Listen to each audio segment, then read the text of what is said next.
அனைவருக்கும் வணக்கம். ஐம் வாசுகி. இன்றைக்கி வந்து ரீசனிங் நம்ம ப்ராக்டிஸ் சம்மில் இன்றைக்கி வீடியோ 6 பார்க்க போகிறோம். தெரியும் டெய்லி பார்த்துட்டு வரோம், டெய்லி ப்ராக்டிஸ் பண்ணுறீங்கன்னு நம்புகிறேன். கமெண்ட் பண்ணலைனாலும் பரவாயில்ல, பட் நீங்கள் ப்ராக்டிஸ் பண்ணால் போதும். ஆன்சர் நீங்கள் கண்டிப்பாக ப்ராக்டிஸ் பண்ணி பாருங்கள். இன்றைக்கி ஃபஸ்ட் சம் பார்க்கலாம். இப்போ ஃபஸ்ட் சம் பார்த்தீங்கன்னா இது ஒரு டைப் ரீசனிங்கில் எப்படின்னா நம்பர்ஸு, லெட்டர்ஸு, சிம்பிள்ஸ் அந்த மாதிரி கொடுத்துட்டு இந்த மாதிரி தொடரில் 16வது உறுப்பிற்கு இடதுபுறம் உள்ள 7வது உறுப்பு என்ன அப்படின்னு கேட்குறாங்க.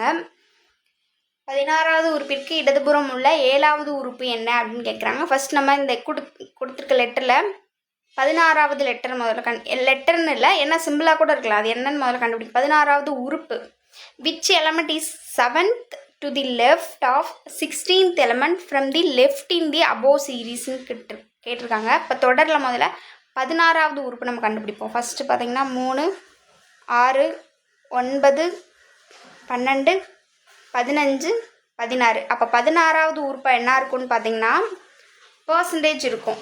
பர்சன்டேஜ் வந்து 16வது உறுப்பாக இருந்தால் அதிலிருந்து இடதுபுறம் உள்ள 7வது உறுப்பு என்ன அப்படின்னு கேட்டிருக்காங்க. அதுலேருந்து இடதுபுறம் பார்த்திங்கன்னா ரிவர்ஸில் வரும். நம்ம லெஃப்ட் ஹேண்ட் சைட் போவோம். லெஃப்ட் ஹேண்ட் சைட் போகிற மாதிரி பார்த்தீங்கன்னா இப்போது இசட்லேருந்து நீங்கள் வந்து பர்சன்டேஜை விட்டுறணும். இசட்லேருந்து என்ன ஆரம்பிக்கணும்? 1, 2, 3, 4, 5, 6, 7. அப்போது 7வது உறுப்பு என்னன்னு பார்த்தீங்கன்னா ஆப்ஷன் 7A. செகண்ட் சம் வந்து நீங்கள் சால்வ் பண்ணி ஆன்சர் என்னன்னு கமெண்டில் சொல்லுங்கள், இல்லைன்னா சால்வ் பண்ணி பாருங்கள், அது உங்களுக்கு ப்ராக்டிக்ஸு.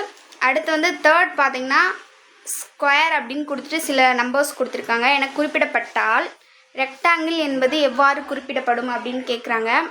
இப்போ இந்த இது எப்படி எடுத்திருக்காங்கன்னு பார்த்தீங்கன்னா இப்போ உங்களுக்கு ஃபஸ்ட்டே தெரியும் A to Z வரைக்கும் இருக்கிற அதோட நம்பர்ஸோட பொசிஷன்ஸ் ஞாபகம் வச்சுக்கிற சொன்னேன். இப்போ எஸ்ஸோட பொசிஷன்ஸ் பார்த்திங்கன்னா 19, Q வந்து 17, U வந்து 21 அப்படி கொடுத்துட்டே போயிருக்காங்களா. அப்போது A வந்து 1, R வந்து 18, E வந்து 5. எனக்கு குறிப்பிடப்பட்டால் ரெக்டாங்கிள் என்பது எவ்வாறு குறிப்பிடப்படும்? அப்போது ஆறுக்கான லெட்டர் என்ன? 18, E வந்து 5. அப்படி அதுக்கான நேரர்கள் லெட்டர்ஸ்லாம் எழுதி என்ன நம்பர் வருதுன்னு சொல்லி கமெண்டில் சொல்லுங்கள். அடுத்து பார்த்திங்கன்னா if bay equal to 28 then own அப்படின்னு கொடுத்துருக்காங்க. BAY equal to 28 எனில் WON அப்படின்றது என்னவாக இருக்குன்னு கேட்டிருக்காங்க. இது எப்படி எடுத்திருக்காங்கன்னா பியோட பொசிஷன் என்ன 2, எங்கே பிளேஸ் ஆகிருக்கும்? செகண்டில். A வந்து 1, Y வந்து 25. இது எல்லாத்தையும் ப்ளஸ் பண்ணிங்கன்னா என்ன கிடைக்குது உங்களுக்கு? 28 கிடைக்குமா? ஸோ அந்த மெத்தடில் தான் கொண்டு போயிருக்காங்க. அது மாதிரி ஓன் அப்படின்றது என்னன்னு சொல்லி கமெண்டில் சொல்லுங்கள். அடுத்து பார்த்தீங்கன்னா an apple cost 60, a guava cost 90 and a mango cost 60. how much a pomegranate cost அப்படின்னு கேட்டிருக்காங்க. ஒரு ஆப்பிளோட விலை 60, ஒரு கொய்யா வந்து 90 மற்றும் ஒரு மாம்பழம் விலை 60 அப்படின்னா ஒரு மாதுளை விலை எவ்வளோ அப்படின்னு கேட்டிருக்காங்க. இதை எப்படி எடுத்திருக்காங்கன்னா வவல்ஸ் லெட்டர் மட்டும் யூஸ் பண்ணி அதுக்கான ஒரு வேல்யூ கொடுத்து, இப்போது ஆப்பிளில் பார்த்தீங்கன்னா என்னென்ன வவல்ஸ் லெட்டர் இருக்குன்னா ஏவும் ஈயும் இருக்கும். அது 60 எப்படி வந்திருக்கும்? இதுக்கு 30, ஈக்கு 30 எடுத்தோம்னா நம்மளுக்கு 30 + 30 60 வந்திருக்கும். அது மாதிரி கோவில் இருக்கிற வவல்ஸ் லெட்டர்ஸ், அப்புறம் மேங்கோவில் இருக்கிற வவல்ஸ் லெட்டர்ஸ்,